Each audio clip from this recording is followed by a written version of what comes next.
대한항공이 다음 달부터 광주 김포 간 노선 폐쇄를 추진 중입니다. KTX에 밀려 광주와 서울을 오가는 하늘길이 계속 좁아지고 있습니다. 박지원 의원이 이번 총선 수도권에서 야당 간 연대와 연합의 필요성을 다시 강조했습니다. 세계 수영대회 선수촌으로 쓰일 아파트가 제때 완공되지 못하는 것 아니냐는 우려가 나오고 있습니다. 재개발 지역의 원주민 이주와 철거가 속전속결로 이루어져야 할 상황에 내몰리고 있습니다. 정월 대보름을 맞아 현대적으로 재해석된 망월례라는 세시 풍속이 재현됐습니다. 여러분 안녕하십니까? 새로 뚫린 호남선 KTX에 밀려 광주에서 김포로 가는 하늘길이 막힐 위기입니다. 이어지는 승객수 부진에 대한항공이 당장 다음 달부터 김포 광주 간 노선 운항 중단을 추진 중입니다. 김인정 기자입니다. 대한항공이 하루 2회 운항하던 김포 광주 간 노선을 오는 3월 27일부터 중단하기 위해 국토교통부와 협의를 시작했습니다. 호남선 KTX 개통 뒤부터 탑승률이 50%대에서 20%대로 급감하면서 한 해 40억 원가량 적자가 난 데 따른 겁니다. 아시아나항공 역시 이미 지난해 7월 김포 광주 노선을 하루 5차례에서 3차례로 줄였습니다. 남은 3회도 탑승률이 10% 줄며 적자가 커지고 있어 노선 중단을 고민할 수밖에 없다는 입장입니다. 광역시급 지방 항공 노선이 중단되는 건 지난 2007년 김포 대구 노선 폐쇄 뒤 9년 만입니다. 광주 공항의 기능이 크게 위축되고 있는 겁니다. 비즈니스 하는데 좀 타이트하지 않을까 싶습니다. 저 같은 경우는 예를 들어서 반대라면 1박 2일로 와야 돼요. 네, 그런 점이 좀 불편하다고 생각합니다. 예전에는 훨씬 더 저녁에 갈 수도 있었고 하지만 그런 선택이 좀 줄어드는 건 아쉬운 거죠. 광주시는 대한항공 측에 대신 광주 제주 간 노선이라도 늘려달라고 요청해둔 상황입니다. 김포 노선은 간편한다 하더라도 그에 따른 편수는 제주 노선에 대해서 더 추가 증편을 요구를 했습니다. 그래서 시에서는 그게 기본적인 방침입니다. 광주공항이 수도권 관문 역할을 상실할 위기에 처하자 무안공항 통합 문제도 재거론되고 있습니다. 그러나 민간공항만 받겠다는 전라남도와 군공항과 패키지로 가져가라는 광주시의 입장이 여전히 평행선을 그리고 있어 시간만 끄는 사이 광주공항이 식물공항으로 전락할 우려가 커졌습니다. MBC 뉴스 김인정입니다. 최근 대법에서 무죄 판결을 받은 박지원 의원은 이번 총선 수도권에서 더민주와 국민의당의 연대나 연합 등 단일화를 거듭 강조했습니다. 한신구 기자의 보도입니다. 호남에선 더민주와 국민의당이 경쟁해야 하지만 수도권에선 분열하면 필패다. 박지원 의원은 현재로선 두 당의 통합이 어렵고 이대로 가다간 정권 교체 희망이 사라진다며 3월에는 어떤 식으로든 연대를 모색해야 한다고 강조했습니다. 자기들이 죽는 걸 아는데 죽을 길로 가겠어요? 그래서 그때 연합연대 단일화하자. 그 방향으로 가질 거예요. 또 자신은 현재까진 양당 어디에도 들어갈 생각이 없다면서 지역 현역 의원들에 대한 비판이 높은 만큼 이번 총선은 정당보다는 인물 위주의 선택이 될 것이라고 덧붙였습니다. 반면 최근 국민의당에 합류한 정동영 전 의원은 호남을 석권해야 정권 교체에 희망이 생긴다고 말했습니다. 그러면서 김대중 노무현 전 대통령의 적통이 국민의당이라면서 북한 계멸론 등을 주장한 더민주와의 차별성을 부각시켰습니다.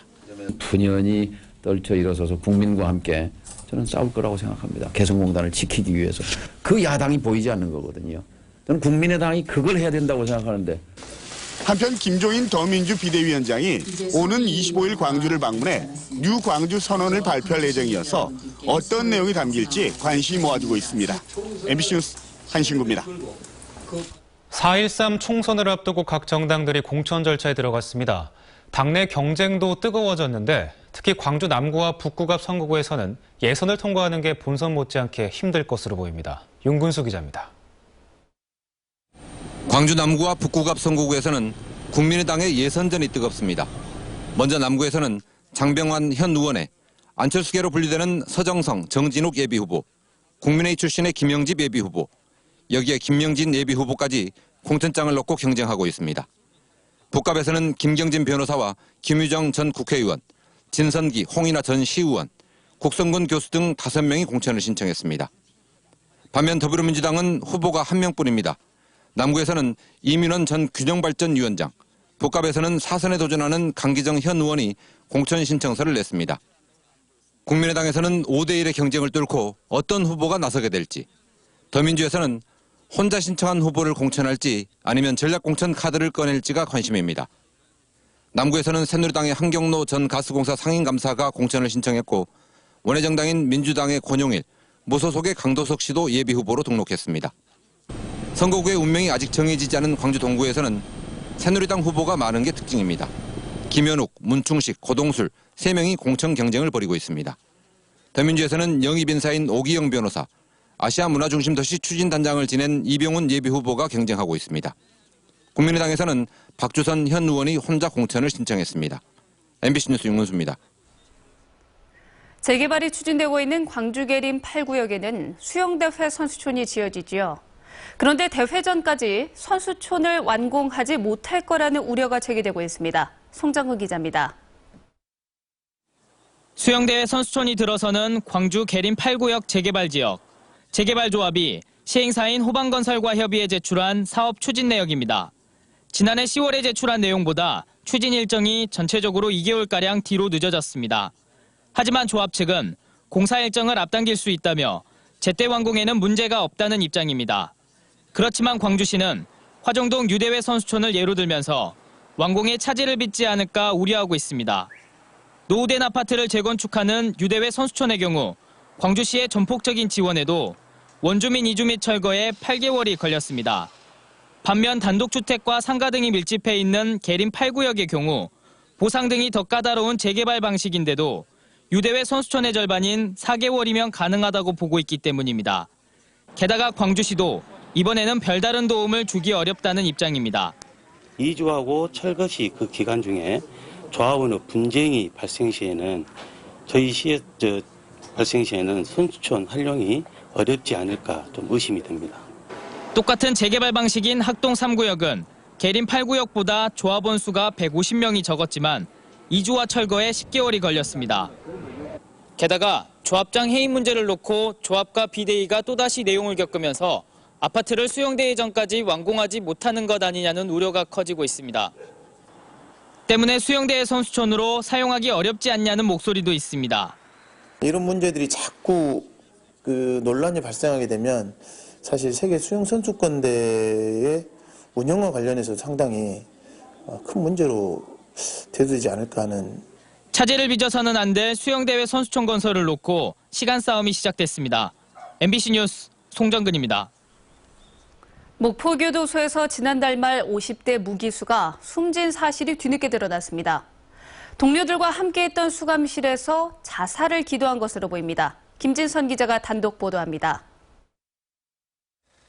목포교도소에 수감 중이던 54살 박모 씨가 목을 맨 채 발견된 건 지난달 23일 새벽 1시 45분쯤. 박 씨와 함께 6인실에 수감 중이던 동료 재소자가 발견했습니다. 교도소 직원들이 곧바로 병원으로 옮겼지만 끝내 숨졌습니다. 박 씨가 가족들에게 쓴 유서도 발견됐습니다. 숨진 발견한 게 시도 한번 발견했죠. 재생할 줄 알았는데.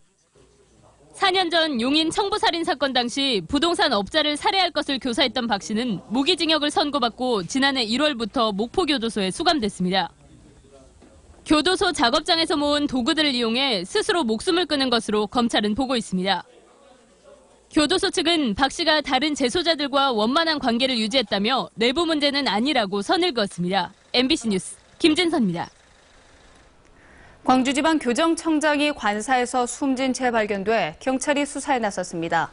광주 동부경찰서에 따르면 오늘 오전 8시 30분쯤 광주시 동구 계림동의 관사에서 광주지방교정청장 김모 씨가 목을 매 숨져 있는 것을 아파트 경비원이 발견했습니다.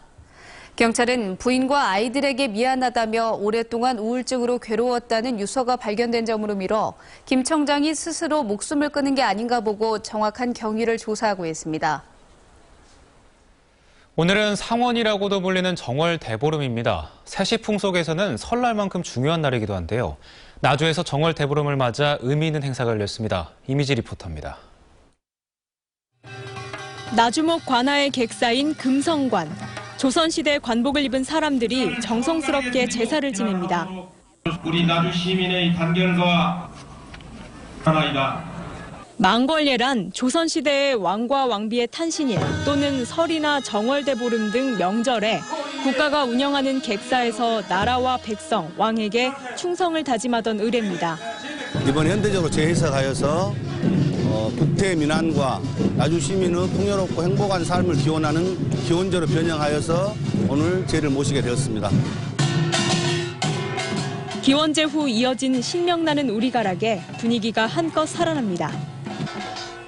과거 정월대보름이 한 해 농사의 풍년을 소망하고 준비하는 중요한 시기였던 만큼 사람들은 올 한 해에도 행복하기를 소망해 봅니다.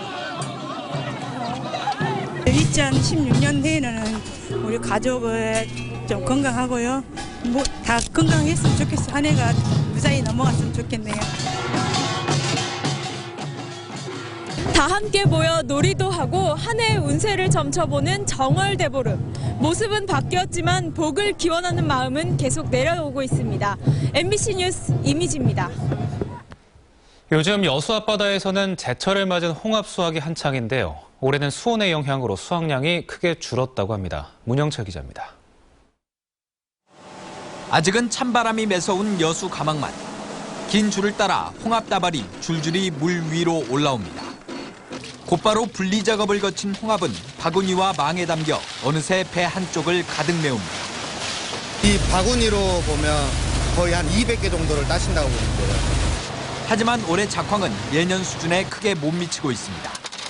지난해 가을부터 수온이 다소 높은 상태를 보이면서 생산량이 30% 정도 줄었습니다. 수온이 예년보다는 한 2조 정도 높았다고 봐야 돼요. 100개 나왔다면 올해는 약 한 70개, 한 80개.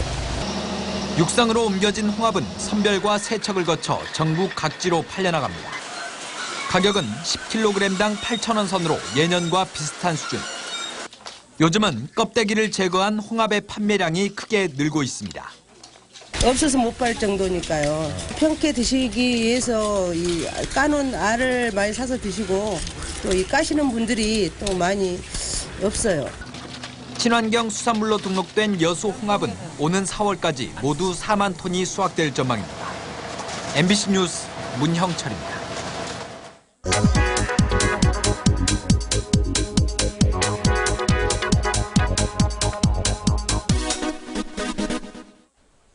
여러분, 광주에서 하루 동안 버려지는 음식물 쓰레기가 얼마나 되는지 아십니까? 광주에서만 하루 평균 500여 톤의 음식물 쓰레기가 배출되고 있는데요. 한 사람이 버리는 양은 광역시에서 가장 많습니다. 음식물 쓰레기 자원화 시설에서는 하루 평균 450여 톤을 처리하고 있습니다. 하루에 처리할 수 있는 양보다 훨씬 많은 양을 버리고 있으니 음식물 쓰레기 줄여야겠죠. 생활 속 음식물 줄이는 방법, 먹을 만큼 덜어먹기, 냉장고 속 재료 메모하기, 투명 용기에 음식물 보관하기가 있습니다. 그리고 음식물인 것과 아닌 것을 분류하는 습관도 중요한데요. 악취 없이 쾌적하고 깨끗한 지역 만들기에 우리 함께 노력해보는 건 어떨까요? 지금까지 카드뉴스였습니다. 올해 광주 전남 지역의 땅값이 4% 이상 상승했지만 전국 평균보다는 낮은 것으로 나타났습니다. 국토교통부에 따르면 올해 1월 1일 기준 전국 땅값이 지난해보다 평균 4.47% 상승한 가운데 광주는 4.35%, 전남은 4.39%가 올랐습니다. 전남은 광주 전남 공동혁신도시의 공공기관 입주 등으로, 광주는 북구 첨단 2지구 택지 개발 등으로 각각 땅값이 크게 상승했습니다. 상관에게 뇌물을 전달하려다 적발된 경찰관들에게 중징계가 내려졌습니다. 전남지방경찰청은 승진 인사와 관련해 뇌물을 주고받으려 한 경찰관 3명에 대한 징계위원회를 열어 청탁을 알선한 류모 경위를 파면하고 청탁을 받은 최모 경위를 해임, 돈을 건넨 문모 경장에게는 정직 2월의 처분을 내렸습니다. 이들은 지난달 문 경장이 승진한 뒤 두 경위를 통해 소속 간부에게 승진 대가 명목의 돈을 건네려다 적발됐습니다. 광주지법은 업무상 부주의로 환자를 다치게 한 혐의로 기소된 의사 66살 A씨에 대해 금고 6개월에 집행유예 1년을 선고했습니다.